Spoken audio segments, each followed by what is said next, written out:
গত ১৬ই জুলাই আমি হাজির হয়েছিলাম হুগলির গুপ্তিপাড়াতে। এবার আমি দেখাবো গুপ্তিপাড়ার উল্টো রথযাত্রা।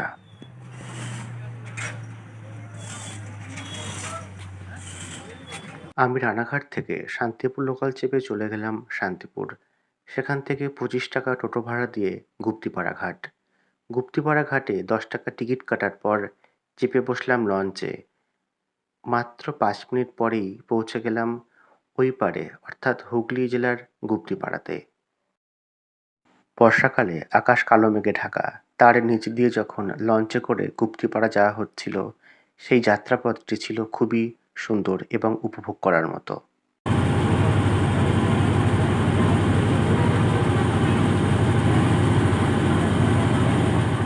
যাই হোক, গুপ্তিপাড়াতে নামার পর ১০ টাকা টোটো ভাড়া দিয়ে চলে আসলাম জগন্নাথ দেবের মাসির বাড়ির সামনে। সেখান থেকে এবার রথ যাবে বৃন্দাবনচন্দ্র জিউ মন্দিরের দিকে। রথের দিন জগন্নাথ দেব বৃন্দাবনচন্দ্র মন্দির থেকে এসেছিলেন মাসির বাড়িতে। উল্টো রথের দিন তার উল্টো দিকে যাত্রা, অর্থাৎ মাসির বাড়ি থেকে আবার বৃন্দাবনচন্দ্র জিউ মন্দিরের দিকে যাত্রা। সে কারণে রথের ঘোড়াগুলোকে এবার খুলে সামনের দিকে দেওয়া হবে। আমি সকাল ১০টা নাগাদ পৌঁছে গেছিলাম গুপ্তিপাড়ার রথের মাঠে। ততক্ষণে জগন্নাথ দেব, সুভদ্রা এবং বলরামকে রথের উপর তোলা হয়ে গেছে। বাকি রথের সাজগোজ তখন দ্রুত হাতে শেষ করা হচ্ছিল।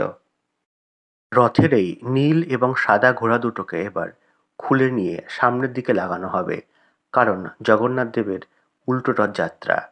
যাই হোক, কিভাবে ঘোড়া দুটোকে খোলা হচ্ছে এবার আমি আপনাদেরকে সেটাই দেখাচ্ছি।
প্রথমে নীল ঘোড়াটিকে সামনের দিকে এনে লাগানো হলো। এবার একই রকমভাবে সাদা ঘোড়াটিকেও খুলে এনে সামনের দিকে লাগানো হচ্ছে।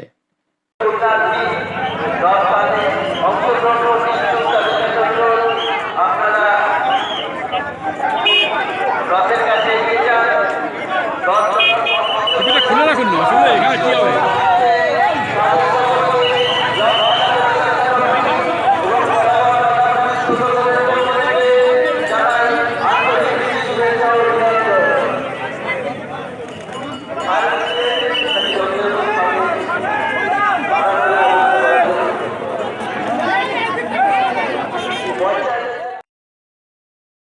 ঘোড়া দুটোকে সামনের দিকে এনে লাগানোর কাজ প্রায় শেষের দিকে।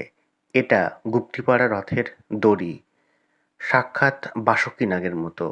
এই দড়ি ধরে দুই দিক দিয়ে টানা হয়, একদিকে পুরুষরা আর একদিকে মহিলারা।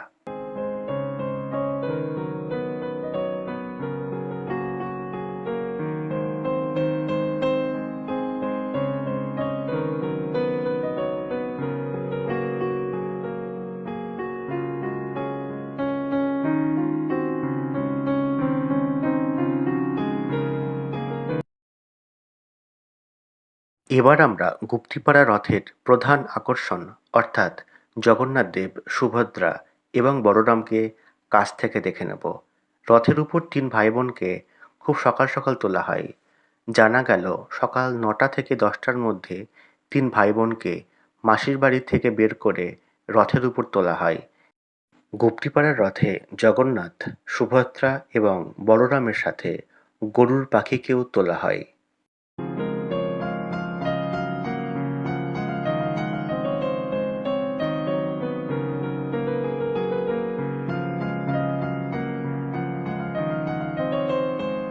রথে ঘোড়া লাগানো এবং দড়ি বাঁধার কাজ শেষ হয়ে গেছে, এবার কেবল টানার অপেক্ষা। কিন্তু রথ টানতে এখনো আধ ঘন্টার মতো বাকি, আর সেই সময়টাকে আমি নষ্ট না করে চলে গেলাম রথের মেলা দেখতে। যাই হোক, এবার আমি গুপ্তিপাড়া রথের মেলার কিছুটা অংশ আপনাদের সামনে তুলে ধরব। গুপ্তিপাড়াতে রথের সড়কের দুই ধারে বসে মেলা। এবার আমি সেই মেলার মধ্যে একটু ঢুঁ মারব। যদিও ঘড়িতে তখন সকাল 11:30 পৌনে 12টা বাজে, তাই মেলার দোকান তখনও সেভাবে খোলেনি। তবুও বড় বড় দোকান অনেক তখন খুলে গেছে। এবার আমি সেগুলোকে একবার দেখিয়ে দেব।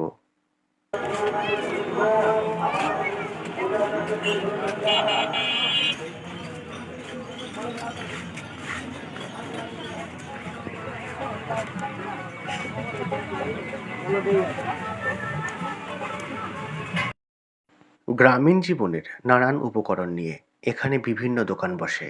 সে দোকানগুলো থেকে একবার ঘুরে আসার পর আমি চলে এলাম রথের কাছে, কারণ এবার রথ টানা শুরু হবে। গুপ্তিপাড়ার ঐতিহ্যবাহী রথ এবছর 285 বছরে পদার্পণ করল। এই ঐতিহ্যবাহী রথ টানলে পুরীর রথ টানার সমান পুণ্য অর্জন করা যায় বলে আমাদের বিশ্বাস। হাজারে হাজারে মানুষ তখন রথের দড়ি ধরে টানার অপেক্ষা করছে। হাজারে হাজারে মানুষ তখন রথের সামনে জগন্নাথ দেবের নামে জয়ধ্বনি করছে। জয় জগন্নাথ কে জয় জগন্নাথ কে।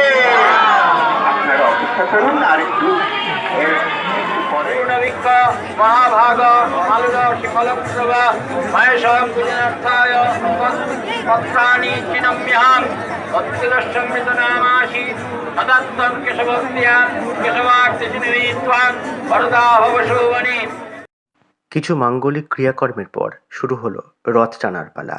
জগন্নাথ দেবের দক্ষিণমুখী রথযাত্রা প্রথমবার টান হবে দুপুর 12টায়, এরপরের টান বিকেল 3টের সময়। যাই হোক, এবার আমরা সরাসরি দেখে নেব জগন্নাথ দেবের দক্ষিণমুখী রথ টানার প্রথম পর্ব।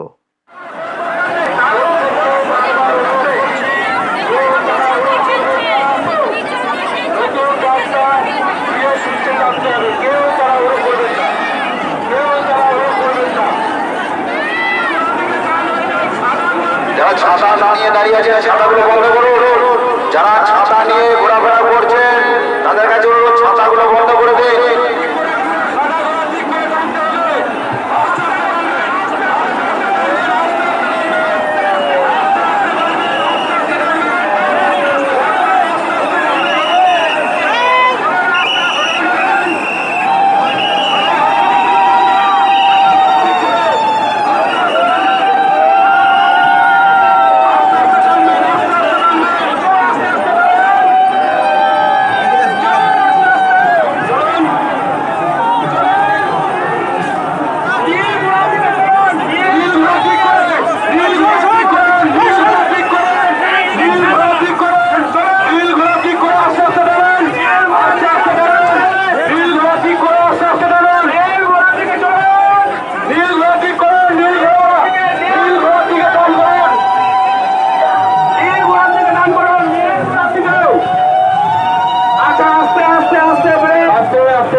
জগন্নাথ দেবকে আমরা পৌঁছে দিতে পারবো। জগন্নাথ দেব দিকে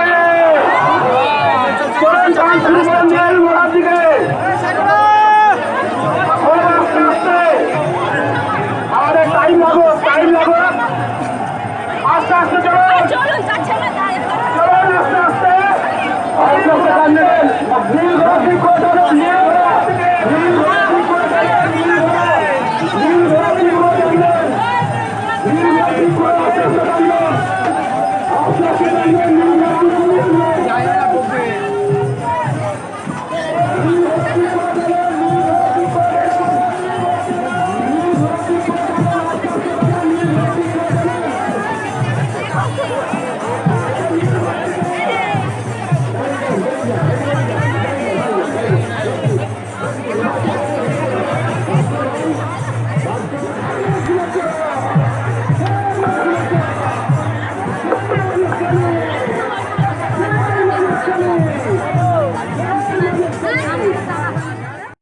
রথের সড়ক ধরে জগন্নাথ দেবের রথ এবার চলল বৃন্দাবনচন্দ্র জিউ মন্দিরের দিকে।